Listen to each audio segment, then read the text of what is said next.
Hello दोस्तों, मैं शिवनंदन। आज हम लोग इस वीडियो में राजपूत काल से संबंधित प्रश्न देखेंगे।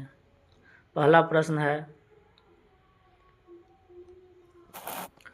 पूर्व मध्यकालीन भारतीय इतिहास में 750 ईस्वी से 1200 ईस्वी तक का समय मुख्यतः माना जाता है। एक नंबर प्रश्न का आंसर होगा 2 नंबर राजपूत काल। राजपूत काल का समय 750 ईस्वी से 1200 ईस्वी के बीच के समय को राजपूत काल से हम लोग जानते हैं। दूसरा प्रश्न देखेंगे, 712 ईस्वी में सिंध पर अरबों के आक्रमण के समय वहाँ का शासक कौन था? सिंध पर जब अरबों ने आक्रमण किया था तो वहाँ का शासक कौन था? तो 2 नंबर प्रश्न का आंसर होगा 2 नंबर दाहिर। दाहिर के शासन काल के दौरान अरबों ने सिंध पर आक्रमण किया था और यह आक्रमण 712 ईस्वी में किया था। आगे देखेंगे हम लोग तीसरा प्रश्न, सर्वप्रथम भारत में जजिया कर लगाने का श्रेय सिंध के विजेता मोहम्मद बिन कासिम को दिया जाता है। उसने किस वर्ग को इस कर से मुक्त रखा था? तो 3 नंबर प्रश्न का आंसर होगा 3 नंबर ब्राह्मणों को। ब्राह्मणों से जजिया कर वसूली नहीं किया जाता था। भारत में सर्वप्रथम जजिया कर किसने लगाया था? तो मोहम्मद बिन कासिम ने सर्वप्रथम भारत में जजिया कर लगाया था। और मोहम्मद बिन कासिम जो था सिंध के विजेता था मोहम्मद बिन कासिम, जो भारत में सर्वप्रथम जजिया कर लगाया था और इस कर से ब्राह्मणों को मुक्त रखा था। आगे देखेंगे हम लोग चौथा प्रश्न, किस ग्रंथ के उल्लेख के आधार पर यह माना जाता है कि म्लेच्छों के अत्याचार से त्रस्त होकर महर्षि वशिष्ठ ने अत्याचारियों के विनाश हेतु आबू पर्वत पर एक यज्ञ किया एवं यज्ञ के अग्निकुंड से 4 राजपूत कुल परमार, चैलुक्य या सोलंकी, प्रतिहार एवं चौहान का जन्म हुआ? 4 नंबर प्रश्न का आंसर होगा 3 नंबर पृथ्वीराज रासो जो ग्रंथ है उससे यह पता चलता है कि म्लेच्छों के अत्याचार से त्रस्त होकर महर्षि वशिष्ठ ने अत्याचारियों के विनाश हेतु आबू पर्वत पर एक यज्ञ किया, जिससे यज्ञ के अग्निकुंड से 4 राजपूत कुल का जन्म हुआ। परमार, दूसरा चालुक्य या सोलंकी, तीसरा प्रतिहार और चौथा चौहान का जन्म हुआ। वह ग्रंथ है पृथ्वीराज रासो। 5वां प्रश्न देखेंगे, ढीलिका यानी कि दिल्ली नगर की स्थापना किसने की थी? तो 5 नंबर प्रश्न का आंसर होगा 2 नंबर तोमरों ने। ढीलिका यानी कि दिल्ली नगर की स्थापना किसने की थी? तो तोमरों ने। आगे देखेंगे हम लोग 6ठा प्रश्न, उस शासक का नाम क्या है जिसने विजय स्तंभ का निर्माण कराया था? उस शासक का क्या नाम है जिसने विजय स्तंभ का निर्माण कराया था? तो विजय स्तंभ का निर्माण किसने कराया था? तो 6 नंबर प्रश्न का आंसर 1 नंबर राणा कुंभा ने विजय स्तंभ का निर्माण कराया था। 7 नंबर प्रश्न देखेंगे, निम्नलिखित में से भारत पर पहली बार आक्रमण करने वाला कौन है? भारत पर पहली बार आक्रमण करने वाला कौन था? निम्नलिखित में से भारत पर पहली बार आक्रमण करने वाला कौन था? तो 7 नंबर प्रश्न का आंसर होगा 3 नंबर अरबों ने भारत पर पहली बार आक्रमण किया था। 8 नंबर प्रश्न देखेंगे, पृथ्वीराज रासो निम्नलिखित में से किसने लिखा था? पृथ्वीराज रासो निम्नलिखित में से किसने लिखा था? तो 8 नंबर प्रश्न का आंसर होगा 3 नंबर चंद बरदाई ने पृथ्वीराज रासो लिखा था। आगे देखेंगे हम लोग 9 नंबर प्रश्न देखेंगे, पूर्व मध्यकालीन भारत के शासक राजवंशों के साथ उनकी राजधानियों का मेल राजवंशों और उनकी राजधानियों का मेल को बैठाएंगे हम लोग, सूची 1 सूची 2 को मिलान करेंगे। प्रतिहार या परिहार, प्रतिहार या परिहार वंश की राजधानी कहाँ है? तो हम लोग देखेंगे कनौज।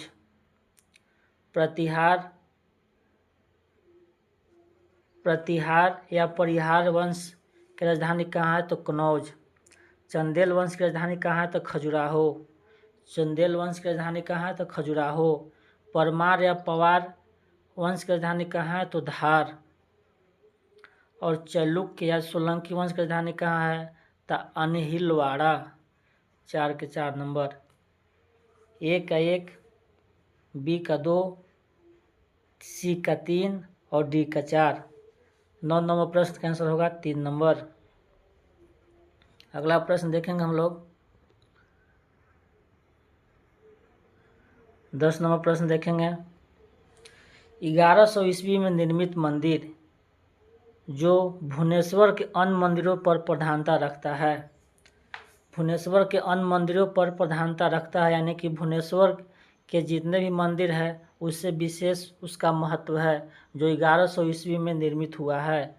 कौन सा मंदिर है? तो 10 के 3 नंबर, त्रिभुवनेश्वर लिंगराज मंदिर। त्रिभुवनेश्वर लिंगराज मंदिर जो 1100 ईस्वी में निर्मित हुआ है, जो भुवनेश्वर के अन्य मंदिरों पर प्रधानता रखता है, यानी कि अन्य मंदिरों से प्रमुख है। 11 नंबर प्रश्न देखेंगे। दिलवारा मंदिर कहाँ स्थित है?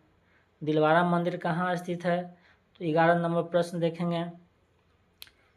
दिलवारा मंदिर कहाँ स्थित है? तो 11 नंबर प्रश्न का 4 नंबर, आबू पर्वत पर।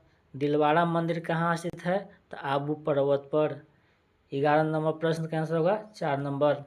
खजुराहो स्थित मंदिरों का निर्माण किसने किया था? खजुराहो स्थित मंदिरों का निर्माण किसने किया था? तो 12 नंबर प्रश्न का आंसर होगा 4 नंबर, चंदेल शासकों ने। चंदेल शासकों ने खजुराहो स्थित मंदिरों का निर्माण कराया था। आगे देखेंगे हम लोग। 13 नंबर प्रश्न देखेंगे। विजय स्तंभ कहाँ स्थित है? विजय स्तंभ कहाँ स्थित है? तो 13 नंबर प्रश्न का आंसर होगा 3 नंबर, चित्तौड़गढ़ में। चित्तौड़गढ़ में विजय स्तंभ स्थित है। 14 नंबर प्रश्न देखेंगे। लिंगराज मंदिर की नींव किसने डाली थी? लिंगराज मंदिर का नींव किसने डाली थी? तो 14 नंबर प्रश्न का आंसर होगा 1 नंबर, ययाति केसरी। ययाति केसरी ने लिंगराज मंदिर की नींव डाली थी। 14 नंबर प्रश्न का आंसर 1 नंबर होगा। सोमनाथ के मंदिर पर 1025 ईस्वी में मोहम्मद गजनवी के आक्रमण के समय गुजरात का शासक कौन था? 15 नंबर प्रश्न का आंसर होगा 1 नंबर, भीम देव प्रथम। सोमनाथ के मंदिर पर 1025 ईस्वी में मोहम्मद गजनवी के आक्रमण के समय गुजरात का शासक भीमदेव प्रथम था। मोहम्मद गजनवी ने आक्रमण कब किया था? तो 1025 ईस्वी में किया था। और कहाँ किया था? तो सोमनाथ के मंदिर पर किया था। और उस समय गुजरात के शासक कौन थे? तो भीमदेव प्रथम। आगे देखेंगे हम लोग। 16 नंबर प्रश्न देखेंगे। हिंदू विधि पर एक पुस्तक मिताक्षरा किसने लिखी है? हिंदू विधि पर एक पुस्तक मिताक्षरा किसने लिखी है? 16 नंबर प्रश्न का आंसर 3 नंबर, विज्ञानेश्वर ने मिताक्षरा पुस्तक के लेखक हैं। ब्लैक पैगोडा क्या है? तो 17 नंबर प्रश्न का आंसर 3 नंबर, कोणार्क में है। ब्लैक पैगोडा का कहाँ है? तो कोणार्क में स्थित है। 17 नंबर। 18 नंबर प्रश्न देखेंगे। सूची 1 को सूची 2 से सुमेलित करना है। सूची 1 में राजवंश दिए हुए हैं और सूची 2 में राजधानी दिए हुए हैं। चौहान या चाहमान वंश की राजधानी कहाँ थी? तो अजमेर। चौहान या चाहमान राजवंश की राजधानी कहाँ थी? तो अजमेर। गढ़वाल या राठौर वंश की राजधानी कहाँ थी? तो कनौज। गुहिलौत या सिसोदिया वंश की राजधानी कहाँ थी? तो चित्तौड़। गुहिलौत या सिसोदिया वंश की राजधानी कहाँ थी? तो चित्तौड़। और कलचुड़ी या हय वंश की राजधानी कहाँ थी? तो त्रिपुरी। यानी कि ए का 1 नंबर, बी का 2 नंबर, सी का 3 नंबर और डी का 4 नंबर। 18 नंबर प्रश्न का आंसर होगा 1 नंबर। आगे देखेंगे हम लोग 19 नंबर। राजस्थान के इतिहास का प्रणेता किसे कहा जाता है? राजस्थान के इतिहास का प्रणेता किसे कहा जाता है? तो 19 नंबर प्रश्न का आंसर होगा 1 number colonel Tod. Colonel Tod को इतिहास का प्रणेता कहा जाता है। राजस्थान के इतिहास का प्रणेता किसे कहते हैं? तो कर्नल टाड को। 20 नंबर प्रश्न देखेंगे। सूची 1 और सूची 2 को मिलान करना है। सूची 1 में राजवंश दिए हुए हैं, सूची 2 में राज क्षेत्र दिए हुए हैं। 20 नंबर प्रश्न देखेंगे। चौहान राजवंश का क्षेत्र कहाँ कहाँ था? तो दिल्ली और अजमेर। चौहान जो राजवंश है उसका क्षेत्र कहाँ कहाँ था? तो दिल्ली व अजमेर।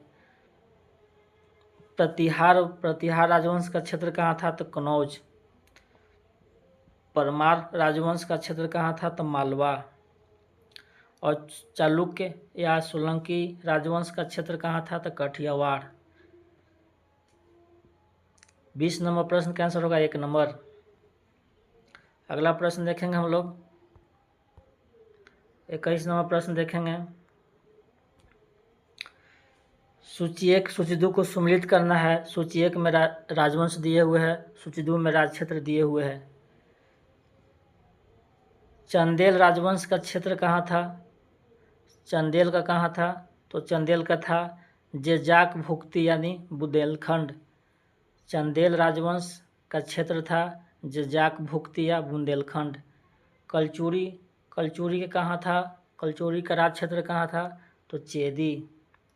गढ़वाल या राठौर राजवंश का क्षेत्र कहाँ था? तो कनौज। और गुहिलोत का था मेवाड़। 21 नंबर प्रश्न का आंसर होगा 1 नंबर। आगे देखेंगे हम लोग 22 नंबर प्रश्न देखेंगे।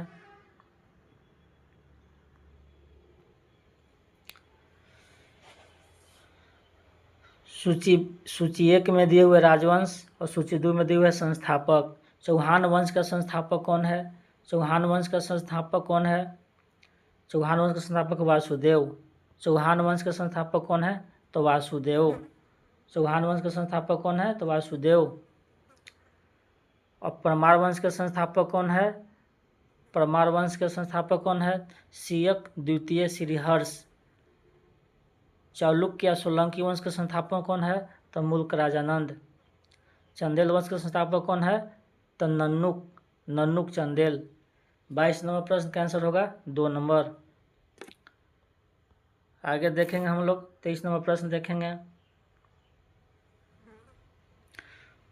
कौन सुमेलित नहीं है? कौन सुमेलित नहीं है? तो 23 नंबर प्रश्न देखेंगे हम लोग। कौन सुमेलित नहीं है? 1 में राजवंश और संस्थापक दिए हुए हैं। चंदेल वंश का संस्थापक कौन है? तो नन्नुक चंदेल। बी में दिए हुए कलचुरी वंश का दिया हुआ है संस्थापक कोक्कल प्रथम। सी में दिए हुए गढ़वाल वंश का राजवंश का संस्थापक कौन है? चंद्रदेव। और डी में दिए हुए राष्ट्रकूट वंश का संस्थापक कौन है? विजयालय। इसमें से कौन सुमेलित नहीं है? तो 23 नंबर प्रश्न का आंसर होगा 4 नंबर। बाकी ए, बी और सी सुमेलित है और डी गलत है, सुमेलित नहीं है। 24 नंबर प्रश्न देखेंगे। हरिकेली नाटक रचयिता कौन है? हरिकेली नाटक रचयिता कौन है? तो 24 नंबर प्रश्न का आंसर होगा 1 नंबर चौहान शासक विग्रहराज 4 यानी कि बिसलदेव। हरिकेली नाटक का रचयिता है चौहान शासक विग्रहराज 4 बिसलदेव। 25 नंबर प्रश्न देखेंगे। किस नाटक के कुछ अंश 2.5 दिन की झोपड़ा मस्जिद के दीवारों पर अंकित है? किस नाटक का कुछ अंश 2.5 दिन की झोपड़ा मस्जिद की दीवारों पर अंकित है? 25 नंबर प्रश्न का आंसर होगा 1 नंबर हरिकेली। किस नाटक के कुछ अंश 2.5 दिन की झोपड़ा मस्जिद की दीवारों पर अंकित है? तो इसका आंसर होगा हरिकेली। 26 नंबर प्रश्न देखेंगे। रानी पद्मिनी का नाम अलाउद्दीन खिलजी की चित्तौड़ विजय से जोड़ा जाता है। उसके पति का नाम है? तो 26 नंबर प्रश्न का 4 नंबर राणा रतन सिंह। रानी पद्मिनी का नाम अलाउद्दीन खिलजी की चित्तौड़ विजय से जोड़ा जाता है, उसके पति का नाम क्या था? तो राणा रतन सिंह। 27 नंबर प्रश्न देखेंगे, विक्रमशिला शिक्षा केंद्र के संस्थापक का नाम है? विक्रमशिला शिक्षा केंद्र के संस्थापक का नाम है, यानी कि विक्रमशिला शिक्षा केंद्र के संस्थापक कौन है? तो 27 नंबर प्रश्न का आंसर होगा 2 नंबर धर्मपाल। आगे देखेंगे हम लोग 28 नंबर प्रश्न देखेंगे, निम्नलिखित में से किस मंदिर परिसर में एक भारी भरकम नंदी की मूर्ति है, जिसे भारत की विशालतम नंदी मूर्ति माना जाता है? 28 नंबर प्रश्न का आंसर होगा 3 नंबर कंदरिया महादेव मंदिर। कंदरिया महादेव मंदिर में भारी भरकम नंदी की मूर्ति है। कंदरिया महादेव मंदिर में भारी भरकम नंदी की मूर्ति है, जिसे भारत की विशालतम नंदी मूर्ति माना जाता है। आगे देखेंगे हम लोग 29 नंबर प्रश्न देखेंगे,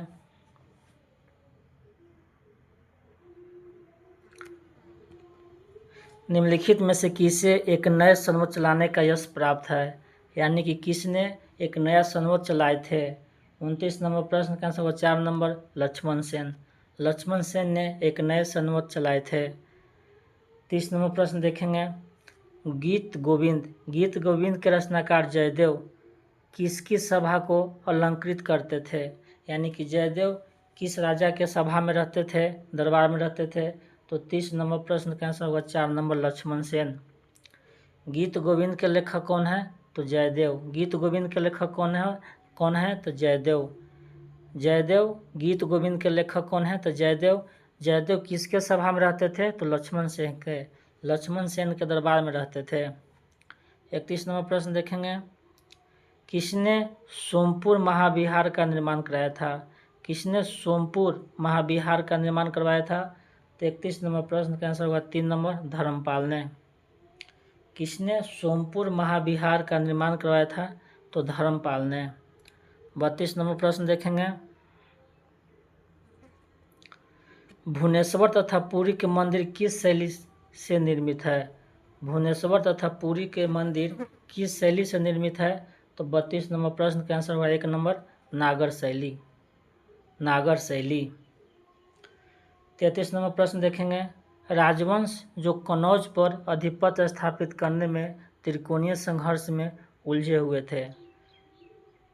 कनौज पर आधिपत्य स्थापित करने में त्रिकोणीय संघर्ष में उलझे हुए थे, यानी कि कौन कौन था जो कनौज पर आधिपत्य यानी अधिकार करने के लिए आपस में लोग लड़ रहे थे, आपस में संघर्ष कर रहे थे त्रिकोणीय रूप से? 33 नंबर प्रश्न का आंसर होगा 3 नंबर पाल, प्रतिहार और राष्ट्रकूट।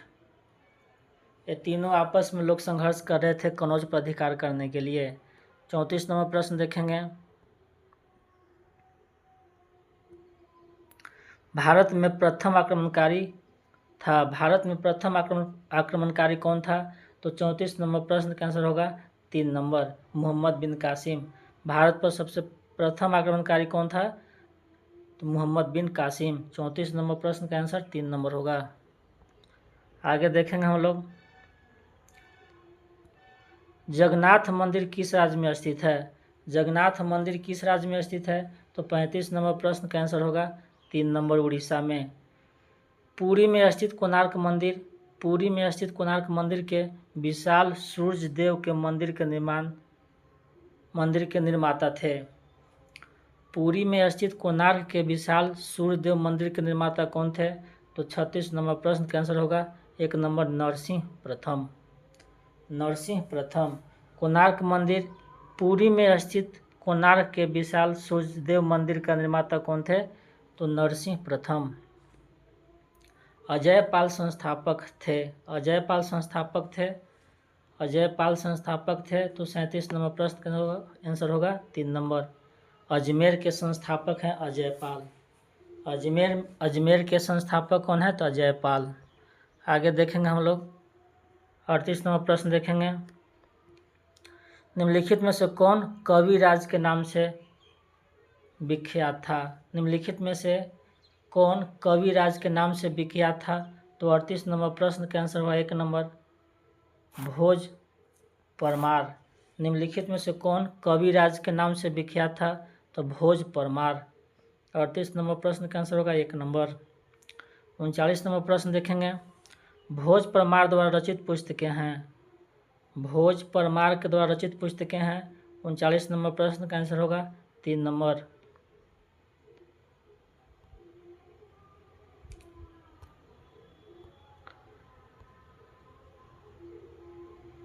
सम रांगन सूत्रधार,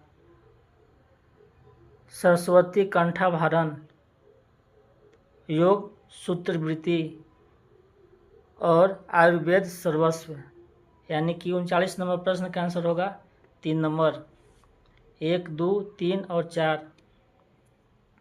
40 नंबर प्रश्न देखेंगे, समरांगन सूत्रधार का विषय क्या है? समरांगन सूत्रधार का विषय क्या है? तो 40 नंबर प्रश्न का आंसर होगा 1 नंबर स्थाप्त शास्त्र। स्थाप्त शास्त्र पर यह पुस्तक लिखा हुआ है। आगे देखेंगे हम लोग,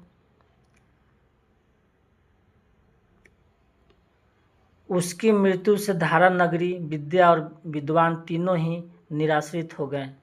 उसकी मृत्यु से धारा नगरी, विद्या और विद्वान तीनों ही निराश्रित हो गए। अधधारा, निराधारा, निरालंबा, सरस्वती, पंडिता, खंडिता, सर्वे भोजराजे दिवंगते। यह युक्ति किस शासक के संबंध में है?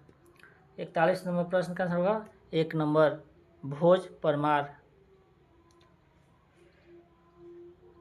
भोज परमार की मृत्यु से धारा नगरी, विद्या और विद्वान तीनों ही निराश्रित हो गए।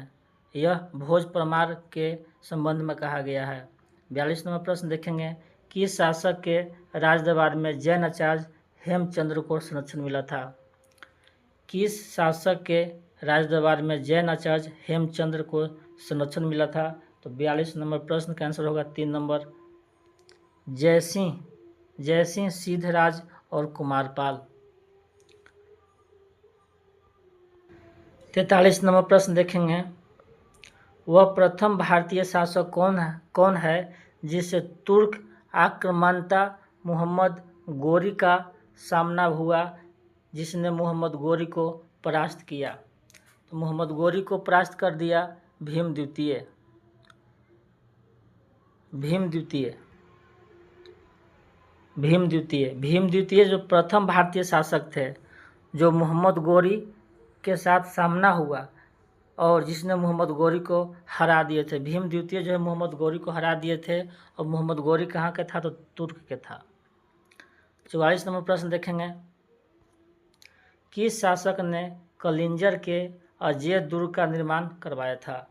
कलिंजर के अजेय दुर्ग का निर्माण किसने कराया था? तो 44 नंबर प्रश्न का आंसर होगा 3 नंबर धंगदेव ने कलिंजर के अजेय दुर्ग का निर्माण करवाया था। 45 नंबर प्रश्न देखेंगे, निम्नलिखित में से वह कौन सा संवत है जो कलचुरियों द्वारा प्रयुक्त किए जाने के कारण कलचुरी संवत भी कहलाता है? निम्नलिखित में से वह कौन सा संवत है जो कलचुरियों द्वारा प्रयुक्त किए जाने के कारण कलचुरी संवत भी कहलाता है? तो 45 नंबर प्रश्न का आंसर होगा 3 नंबर त्रिकुटक संवत।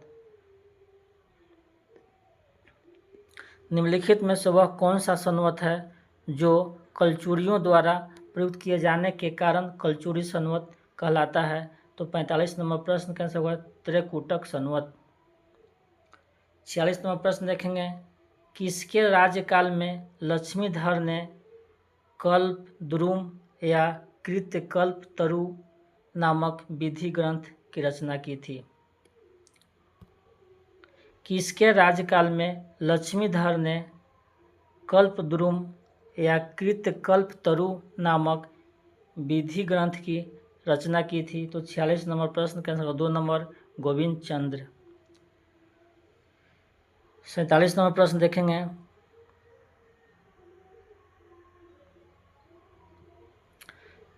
चंदावर का युद्ध जो 1194 ईस्वी में हुआ था, चंदावर का युद्ध 1194 ईस्वी में हुआ था, किसके मध्य हुआ था?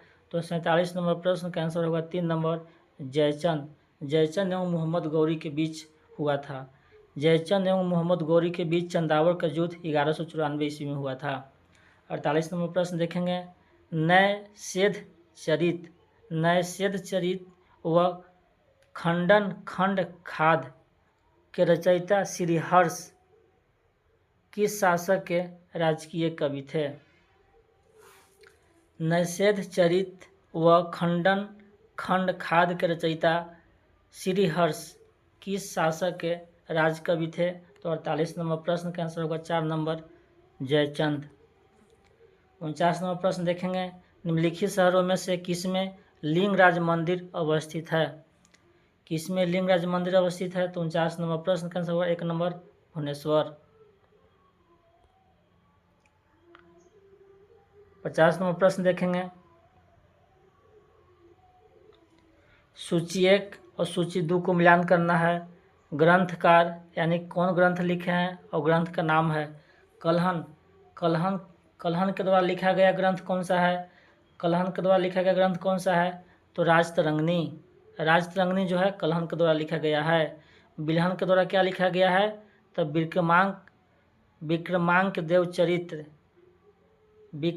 देव चरित्र और जैनक के द्वारा पृथ्वीराज विजय। जैनक के द्वारा लिखा गया है पृथ्वीराज विजय और सोमदेव के द्वारा लिखा गया है ललित विग्रह राज। 50 नंबर प्रश्न का आंसर होगा 1 नंबर। 51 नंबर प्रश्न देखेंगे, किस पर स्वामित्व के लिए पाल, प्रतिहार व राष्ट्रकूट के बीच त्रिपक्षीय संघर्ष हुआ? 51 नंबर प्रश्न का आंसर होगा 2 नंबर कनौज। कनौज पर अधिकार के लिए पाल, प्रतिहार एवं राष्ट्रकूट के बीच त्रिपक्षीय संघर्ष हुआ। 52 नंबर प्रश्न देखेंगे, त्रिपक्षीय संघर्ष की पहल किसने की? त्रिपक्षीय संघर्ष की पहल किसने की? तो 52 नंबर प्रश्न का आंसर होगा 1 नंबर वत्सराज। 53 नंबर प्रश्न देखेंगे, त्रिपक्षीय संघर्ष का आरंभ किस सदी में हुआ था? त्रिपक्षीय संघर्ष का प्रारंभ किस सदी में हुआ था? तो 53 नंबर प्रश्न का आंसर होगा 1 नंबर 8वीं सदी ईस्वी में। आगे देखेंगे हम लोग 54 नंबर प्रश्न देखेंगे, त्रिपक्षीय संघर्ष का प्रारंभ और अंत किस राजवंश ने किया? त्रिपक्षीय संघर्ष का आरंभ और अंत किस राजवंश ने किया? तो 54 नंबर प्रश्न का आंसर होगा 2 नंबर प्रतिहार ने। 55 नंबर प्रश्न देखेंगे, त्रिपक्षीय संघर्ष में भाग लेकर उत्तर भारत की राजनीति में हस्तक्षेप करने वाली और दक्षिण से उत्तर पर आक्रमण करने वाली दक्षिण की प्रथम शक्ति थे। त्रिपक्षीय संघर्ष में भाग लेकर उत्तर भारत की राजनीति में हस्तक्षेप करने वाली और दक्षिण से उत्तर पर आक्रमण करने वाली दक्षिण की प्रथम शक्ति थे। 55 नंबर प्रश्न का आंसर होगा 1 नंबर राष्ट्रकूट। 56 नंबर प्रश्न देखेंगे, पाल वंश का संस्थापक कौन था? पाल वंश के संस्थापक कौन था? तो 56 नंबर प्रश्न का आंसर होगा 1 नंबर गोपाल। आगे देखेंगे हम लोग 57 नंबर प्रश्न देखेंगे, पाल वंश की राजधानी थी। पाल वंश की राजधानी कहाँ थी? तो 57 नंबर प्रश्न का आंसर होगा 1 नंबर मुंगेर या मुदगिरी या मुंगेर। 58 नंबर प्रश्न देखेंगे, राष्ट्रकूट वंश का संस्थापक था। राष्ट्रकूट वंश के संस्थापक कौन था? तो 58 नंबर प्रश्न का आंसर होगा 1 नंबर दंती दुर्ग या दंती वर्मन द्वितीय। आगे देखेंगे हम लोग 59 नंबर प्रश्न देखेंगे, राष्ट्रकूट वंश की राजधानी थी। राष्ट्रकूट वंश की राजधानी थी कहाँ थी? तो 59 नंबर प्रश्न का आंसर 1 नंबर मालखंड या मानखेट। राष्ट्रकूट वंश की राजधानी कहाँ थी? तो मालखंड या मानखेत। किस प्रतिहार शासक ने आदि वराह की उपाधि धारण की थी? किस प्रतिहार शासक ने आदि वराह की उपाधि धारण की थी? तो 60 नंबर प्रश्न का आंसर होगा 3 नंबर मिहिर भोज ने आदि वराह की उपाधि धारण की थी। 61 नंबर प्रश्न देखेंगे, किस विदेशी यात्री ने गुर्जर प्रतिहार वंश को अलगुजर एवं इस वंश के शासकों को बौरा कहकर पुकारा। किस विदेशी यात्री ने गुर्जर प्रतिहार वंश को अलगुजर एवं इस वंश के शासकों को बौरा कहकर पुकारा? 61 नंबर प्रश्न का आंसर होगा 2 नंबर अल-मसूदी। अल-मसूदी एक विदेशी यात्री थे जिन्होंने गुर्जर प्रतिहार वंश को अलगुजर एवं इस वंश के शासक को बौरा कहकर पुकारा था। 62 नंबर प्रश्न देखेंगे। 62 नंबर प्रश्न देखेंगे। कर्पूर मंजरी नाटक के रचयिता राजशेखर को किस प्रतिहार शासक ने संरक्षण दिया था? 62 नंबर प्रश्न का आंसर होगा 3 नंबर महेंद्रपाल प्रथम। कर्पूर मंजरी नाटक रचयिता कौन है? तो राजशेखर। कर्पूर मंजरी नाटक के रचयिता राजशेखर हैं। को किस प्रतिहार शासक ने संरक्षण दिया था? तो महेंद्रपाल प्रथम ने। 63 नंबर प्रश्न देखेंगे। प्रतिहार स्वयं को किस वंश से संबंध रखते थे? प्रतिहार स्वयं को किस वंशज मानते थे? जो राम के प्रतिहार अर्थात द्वारपाल थे।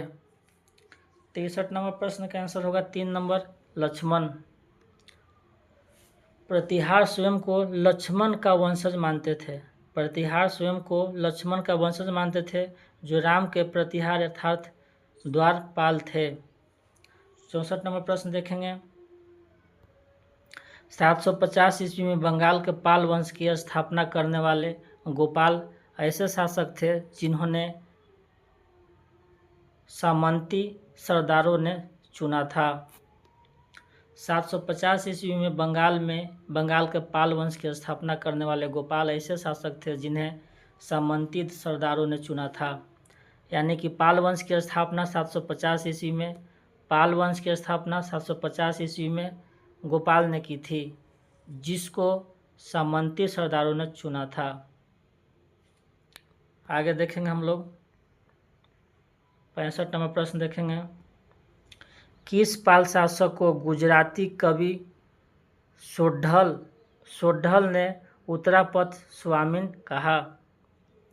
किस पाल शासक को गुजराती कवि सोढल ने उत्तरापथ स्वामी कहा?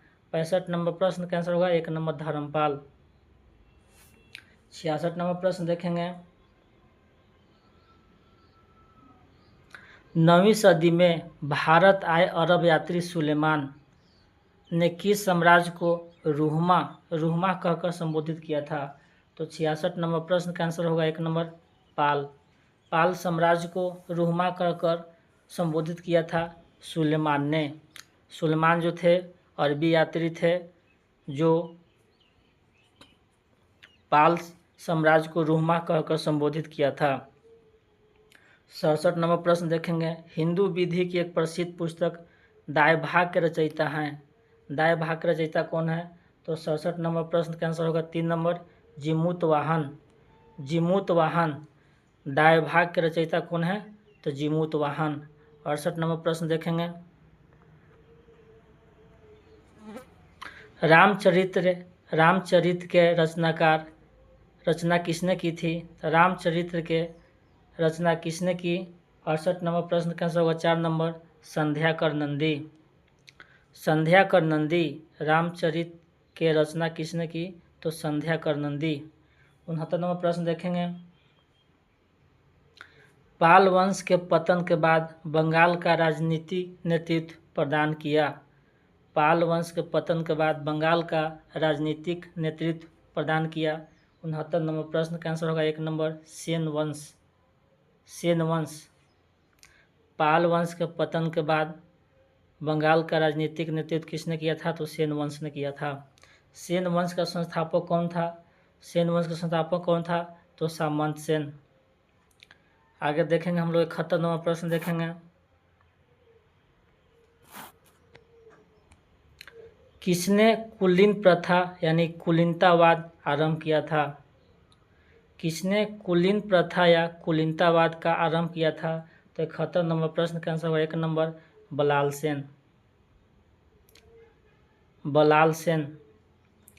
72 नंबर प्रश्न देखेंगे, किसने स्मृति ग्रंथ यानी कि दान सागर एवं ज्योतिष ग्रंथ किसने स्मृति ग्रंथ, दान सागर एवं ज्योतिष ग्रंथ अद्भुत सागर की रचना की?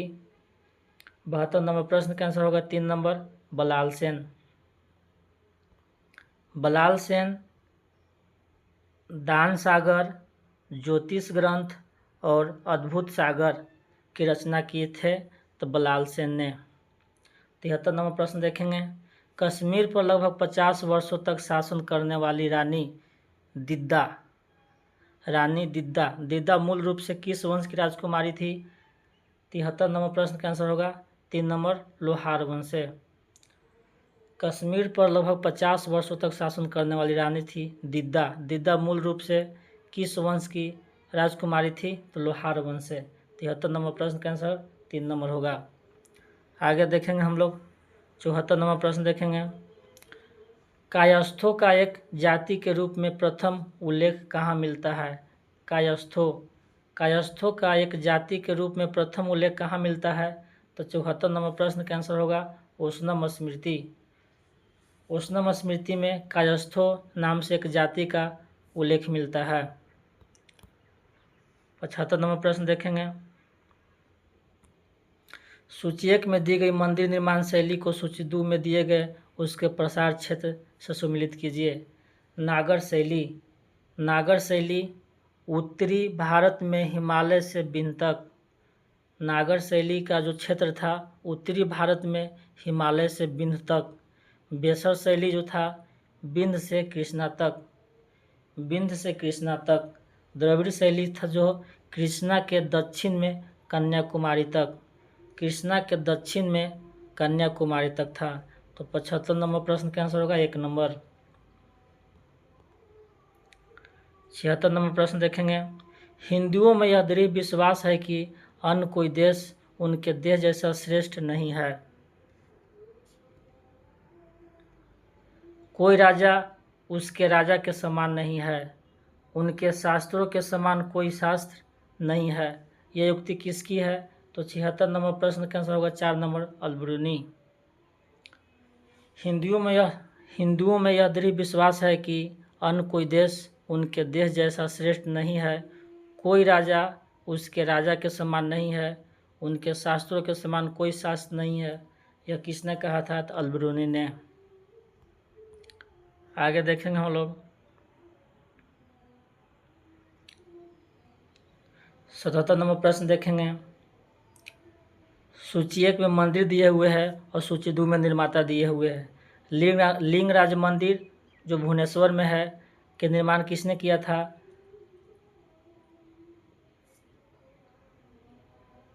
केसरी नरेश। लिंगराज मंदिर भुवनेश्वर में है जो केसरी नरेश ने निर्माण कराया था। जगन्नाथ मंदिर जो पुरी में है निर्माण कराए थे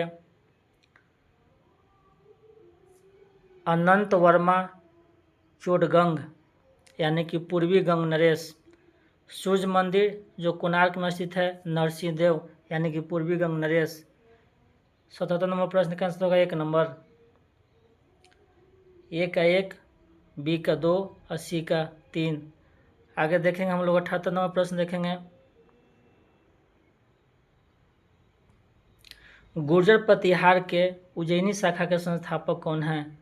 उज्जैनी प्रतिहार के गुर्जर प्रतिहार के उज्जैनी शाखा के संस्थापक कौन था?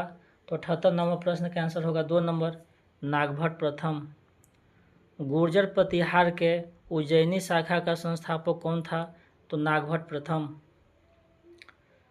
79 नंबर प्रश्न देखेंगे, खजुराहो के मंदिरों का संबंध है। खजुराहो के मंदिरों का संबंध है तो 79 नंबर प्रश्न का आंसर होगा 4 नंबर, शैव धर्म से, वैष्णव संप्रदाय से और जैन संप्रदाय से। शैव संप्रदाय से, वैष्णव संप्रदाय से और जैन संप्रदाय तीनों से खजुराहो के मंदिरों का संबंध है। 80 नंबर प्रश्न देखेंगे, जैन वास्तुकला का प्राचीनतम उदाहरण कहाँ से मिलता है? जैन वास्तुकला का प्राचीनतम उदाहरण कहाँ से मिलता है? तो 80 नंबर प्रश्न का आंसर होगा 1 नंबर, दिलवाड़ा। उदंतपुरी विश्वविद्यालय यानी कि बिहार शरीफ नालंदा जिला का मुख्यालय बिहार। उदंतपुरी विश्वविद्यालय का संस्थापक कौन था? तो 81 नंबर प्रश्न का आंसर होगा 1 नंबर गोपाल। उदंतपुरी विश्वविद्यालय का संस्थापक कौन था? तो गोपाल। 82 नंबर प्रश्न देखेंगे, मोढेरा का सूर्य मंदिर किस राज्य में स्थित है? मोढेरा का जो सूर्य मंदिर है किस राज्य में स्थित है? तो 82 नंबर प्रश्न का आंसर होगा 2 नंबर गुजरात में। मोढेरा का जो सूर्य मंदिर है गुजरात में स्थित है। 83 नंबर प्रश्न देखेंगे, कलहनकृत राजतरंगिणी में कुल कितने तरंग हैं? तो 83 नंबर प्रश्न का आंसर होगा 1 नंबर 8 तरंग है। आगे देखेंगे हम लोग, सूची 1 में मंदिर दिए हुए हैं और सूची 2 में निर्माता दिए हुए हैं। चतुर्भुज विष्णु मंदिर खजुराहो का निर्माण कौन किए थे? तो 84 में देखेंगे हम लोग, चतुर्भुज विष्णु मंदिर खजुराहो का निर्माण किसने किया था? तो यशो वर्मा ने किए थे। 1 का 1 नंबर। कंदरिया महादेव मंदिर जो खजुराहो में है उसका निर्माण धंग ने किए थे। बिमल वसही मंदिर आबू दिलवाड़ा में है तो बिमल शाह वैश्य ने किए थे। लून वसही देवरानी जेठानी मंदिर अब्बू दिलवाड़ा में स्थित है, तेजपाल व वस्तुपाल ने किए थे। यानी कि ए का 1 नंबर, बी का 2 नंबर, सी का 3 नंबर और डी का 4 नंबर होगा। 84 नंबर प्रश्न का आंसर होगा 1 नंबर।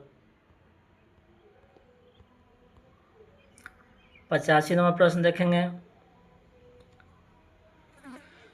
मच्छेंद्रनाथ का मंदिर सूची 1 और सूची 2 को मिलान करना है। मच्छेंद्रनाथ मंदिर कहाँ स्थित है? मच्छेंद्रनाथ मंदिर कहाँ स्थित है? अमरकंटक। मच्छेंद्रनाथ मंदिर कहाँ स्थित है? तो अमरकंटक। 64 योगिनी का मंदिर कहाँ स्थित है? तो भेड़ाघाट जबलपुर। सूर्य मंदिर कहाँ है? सूर्य मंदिर कहाँ है? तो मोढेरा। चौमुख मंदिर कहाँ है? तो पालीताना। 85 नंबर प्रश्न का आंसर होगा 1 नंबर। सभी ऑप्शन सामने सामने है। 86 नंबर प्रश्न देखेंगे हम लोग, चचनामा के अनुसार 6ठी व 7वीं शताब्दी में सिंधु देश की राजधानी क्या थी? चचनामा के अनुसार 6ठी और 7वीं शताब्दी में सिंधु देश की राजधानी क्या थी? तो 86 नंबर प्रश्न का आंसर होगा 2 नंबर अरोड़। दोस्तों आज हम लोग इस वीडियो में उत्तर भारत यानी कि राजपूत काल से संबंधित जितने भी मुख्य प्रश्न थे आज हम लोग इस वीडियो में कवर किए हैं। इसी तरह हर नए वीडियो में नए नए टॉपिक पर वीडियो बनाए जाते हैं। अगर वीडियो अच्छा लगे तो हमारे इस वीडियो को लाइक कीजिए और चैनल को सब्सक्राइब कर लीजिए।